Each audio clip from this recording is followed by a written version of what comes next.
안녕하세요 여러분, 잉크입니다. 예고드린 대로 오늘은 다이어리 잘 쓰는 법에 대해서 얘기를 해보려고 하는데요. 잘 쓴다는 게 무슨 꾸밈 샘플 이미지처럼 예쁘게 쓰는 법? 아니면 완벽하게 일기를 쓰는 법은 아니에요. 일기를 쓴다는 내 루틴을 꾸준히 함께 가져가는 법에 대해서 말씀드리려고요. 일단 저는 인간 ENFP입니다. 딱 떠오르는 그 특성들을 다 가지고 있어요. ENFP의 제일 단점이 꾸준함이 부족한 거라고 하거든요. 어떤 정도냐면은 한때 위빙에 꽂혀서 제대로 해보겠다고 막 해외 사이트에서 20만원어치를 털실을 샀어요. 근데 그거를 2년 있다가 대청소하면서 발견했습니다. 그래도 그 하고 싶은 그 순간만큼은 진심이거든요. 저처럼 감정이 빨리 올라오고 빨리 사그라들기도 하는 그런 분들이 좀 더 잘 공감하실 수 있을 것 같기도 해요. 제일 먼저 저희가 인정하고 가셔야 할 건 어차피 완벽하게 못 쓴다는 것입니다. 1년 동안 하루도 안 빠지고 일기를 매일 쓰실 수 있을 것 같으세요? 저희 굉장히 바쁘잖아요. 오늘 갑자기 술을 마시게 됐다든가 다음 날이 시험이라든가 감기에 갑자기 걸려서 해롱해롱 한다든가 가끔은 일기 써야 되는데 라는 생각조차 못하고 지나갈 수가 있어요. 그래서 가장 필요한 마인드 세팅부터 합시다. 이것만 지키시면 돼요. 완벽주의 버리기, 또 하루 이틀 빼먹었다고 울적해지지 않기. 저도 일이 일비가 특기지만 일기 하루 빼먹었다고 절대 내가 부족한 사람이 되는 게 아닙니다. 자, 그럼 꾸준히 일기를 쓰기 위해서 같이 상상해 볼 거예요. 먼저 다이어리 고르기예요. 일기를 내 데일리 루틴으로 가져오려고 하면 일기 쓰는 날을 한번 상상해 보세요. 그러면서 쓰기에 제일 편한 시간대를 먼저 생각해 보시는 게 좋아요. 저는 하루 일과를 모두 마치고 밤의 자유시간에 쓰는 편입니다. 왜냐면 오늘 하루를 돌아보면서 어떤 일이 있었는지, 내가 뭘 느끼고 그걸 통해 어떻게 바뀌었는지 쓰는 걸 좋아해요. 만약에 하루를 플래닝하는 용도로 일기를 쓰고 싶다라고 하시면 아예 아침에 일어나자마자 쓰실 수도 있을 거예요. 아니면 출퇴근 시간에 지하철에서 고정적으로 쓰신다든가 언제나 지니고 다니면서 틈틈이 쓰실 수도 있고요. 만약 매일 특정 시간에 쓰기보다는 나는 주말에 한 번씩 이번 주를 정리하고 다음 주를 계획하겠다 하시면 위클리 플래너를 쓰실 수도 있고요. 내가 일기를 통해서 어떤 것에 제일 집중하고 싶은가를 먼저 정하시고 거기에 맞는 기록 패턴도 정하면 좋으실 것 같습니다. 어떤 종류 일기를 쓸 수 있는지 모르겠는데 하시는 분들은 51번 나의 만년필 기록 영상을 보시면 도움이 되실지도 모르겠습니다. 용도를 결정하셨다면 다이어리 위치도 어느 정도 정해두는 게 좋다고 생각해요. 내 방 책상 어디 한 곳에 꼭 둔다든지 아니면 가방의 앞주머니에 꼭 둔다든지 하는 식으로요. 주의하실 점은 너무 눈에 안 띄면 또 안 쓰게 된다는 거. 그리고 특히 가방을 자주 바꿔 드시는 분들은 오랜만에 이 가방을 꺼내들 때 언젠가 받았던 영수증처럼 다이어리를 발견할 수도 있다는 점을 주의해주세요. 다이어리를 고를 때 추가로 생각하면 좋을 게 사람마다 제일 편하게 써지는 글자의 크기가 다릅니다. 본인의 글자 크기에 따라서 줄 간격도 한번 체크해보시는 게 좋습니다. 대체로는 6mm나 7mm로 줄 간격이 책정되어 있는 경우가 많아요. 다음으로 일기 쓰는 것 자체에 내용이 아닌 모양새에 정신적인 소모를 하지 말자. 제가 어렸을 때 다이어리 꾸미기가 친구들 사이에서 엄청 유행인 적이 있었어요. 그때는 60 다이어리라고 해서 큼지막한 바인더에 막 예쁜 속지를 뚱뚱하게 끼우고 스티커랑 글씨를 덕지덕지해서 되게 화려하고 예쁘게 꾸며야 된다는 불문율이 있었어요. 요즘도 그런 다이어리 꾸미기가 소소한 유행으로 남아있긴 하지만 일기를 쓴다는 건 그냥 나의 기록을 남기는 건데 뭔가 다이어리라고 하면 남들에게 당장 보여줘도 감탄을 자아낼 정도로 예쁘고 정갈해야 할 것 같은 왠지 모를 부담감이 있는 건 사실인 것 같아요. 근데 그렇게 되면 쓰는 행위가 아닌 다른 것들에 더 신경 쓰는 주객전도가 일어날 수 있습니다.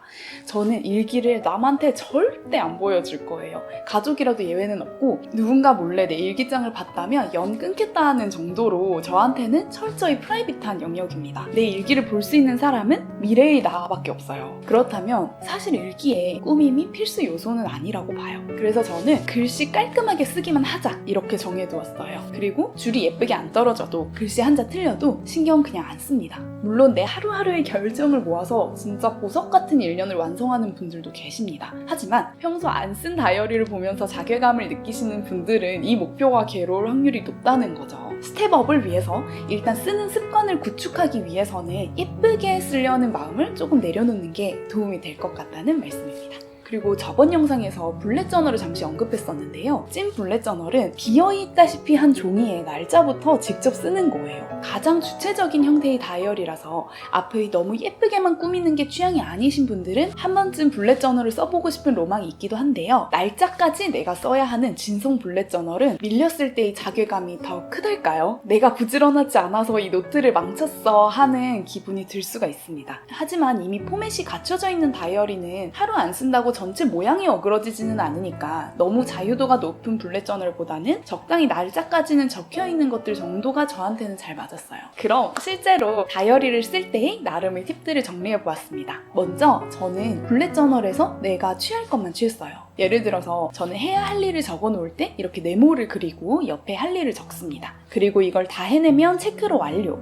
아직 하는 중이면 점, 다음 날로 미루면 화살표로 표시해요. 저는 맨 처음 다이어리를 프랭클린 플래너를 통해서 시작했거든요. 거기서 그렇게 쓰라고 제한이 되어 있었는데 기호가 굉장히 직관적이어서 표기하는데 전혀 정신적인 소모가 없더라고요. 꼭 똑같지 않아도 되니까 기억해내서 막 쓰지 않아도 되는 직관적인 기호를 사용해서 태스크 관리를 하시는 게 참 좋은 것 같아요. 나쁜 예를 하나 보여드릴까요? 여러 그림을 그렸던 호보니치. 이 메모에 해당하는 기호를 픽토그램처럼 귀엽게 앞에 그려보고 싶었는데 이거 며칠 못 갔습니다. 내가 생각한 카테고리 외에 해당하는 게 자꾸 생겨서 무슨 한자처럼 자꾸 새로운 그림을 그려야 되더라고요. 너무 힘들었어요. 다음으로 다이어리를 쓰려고 앉았는데 뭘 써야 할지 생각이 안 날 수 있잖아요. 그럴 때 어떻게 하는 게 좋았냐면 1번, 휴대폰 앨범을 봅니다. 사진첩을 보면서 무슨 일이 있었는지 리마인드 하는 게 의외로 쏠쏠해요. 사진 한 장에는 미처 담지 못한 정황 같은 걸 써놓아도 너무 좋고요. 또 약간 그럴듯한 생각이 들었을 때 당장 일기를 펼칠 상황이 아니라면 핸드폰에 적어두었다가 옮겨도 됩니다. 저는 아이폰 메모 앱이나 카톡 나에게 보내기 창에 많이 적어두는 편이에요. 키워드만이라도요.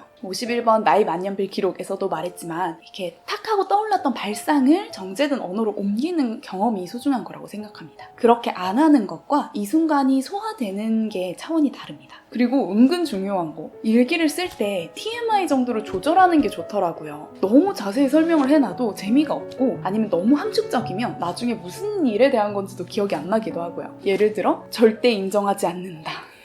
너무 쪽팔려서 죽으면 안 되겠지? 이런 것들? 무슨 일인지도 모르겠어요, 이제는. 아니면 오늘 몇 시 몇 분에 일어나서 몇 번 버스를 타고 누구를 만나기로 했는데 내가 5분 일찍 도착해서 이런 것도 나중에 읽어볼 때 가장 재미와 감동이 없는 종류의 메모였달까요? 나중에 보려고 일기를 쓰는 것만은 아니지만 최대한 본질적인 것에 대해서 글로 남기는 것이 쓸 때도 다시 읽을 때도 만족도가 높았던 나에게 도움이 되었던 것 같습니다. 마지막으로 결국 비어버린 날들을 어떻게 타격 없이 복구할 수 있는지입니다. 제일 중요한 건 앞에서 말씀드렸듯 너무 슬퍼하지 않는 거예요. 만약에 진짜로 1년 중에서 며칠 못 쓴 상태로 올해가 지나가요. 그래도 2022년이 단 한 글자도 안 남아있는 것보다는 훨씬 낫지 않나요? 일단은 며칠 못 썼다고 왠지 모를 죄책감에 올해는 글렀다 하지 마시고 그냥 아무 일도 없었다는 듯 오늘의 일기를 씁시다. 빈 페이지가 보기 싫을 때 할 수 있는 것들이 많답니다. 제가 제일 많이 하는 건 뭔가 리뷰나 감상평을 남기는 거예요. 특히 티켓이 있는 공연이나 전시가 좋은데요. 그냥 표를 붙여버립니다.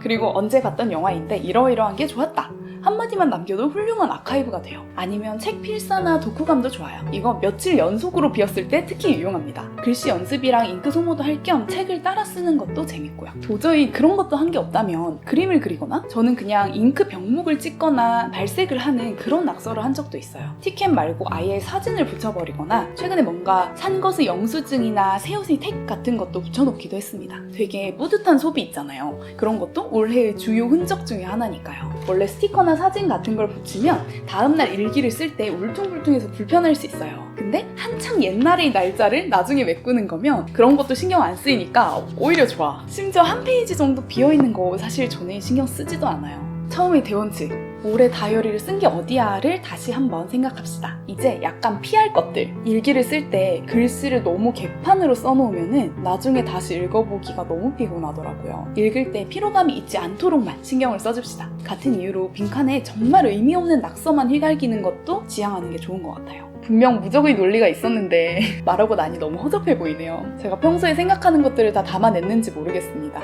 사실 이런 첨단 기술의 시대에 수기가 아닌 다른 앱이나 SNS를 일기장으로 쓰시는 분들도 정말 많으시고 그 패턴이 아무래도 편하신 분들은 선호하는 플랫폼을 선택하시면 되실 거예요. 저는 손으로 기록을 하는 이유 중에 또 하나가 그렇게 열심히 하던 싸이월드도 없어지고 다른 SNS도 시간이 지나면서 자연스럽게 안 하기도 하면서 가상 공간에 기록해놓은 것들은 언젠가는 사라질 것만 같은 불안감이 좀 들더라고요. 굉장히 고리타분한 거긴 하지만요. 플랫폼 자체가 서비스 중단이 되면 이제 제 글도 함께 사라지는 거고 그냥 제가 더 이상 그 매체를 이용하지 않을 수도 있는 거고요. 그래서 천재지변이 없다면 우직하게 내 옆에 있는 활자가 맘 편한 것 같아요. 매일매일 일기를 결국 쓰게 되지 않더라도 문득 그냥 종이에 혼잣말을 하고 싶을 때 그럴 때 집어들 수 있는 존재가 있다는 것만으로도 조금은 든든한 게 아닐까 생각합니다. 이왕이면 작심삼일을 여러 번 해서 10년에는 꾸준히 기록하는 습관을 함께 키워나가면 더 좋겠어요. 그럼 안녕.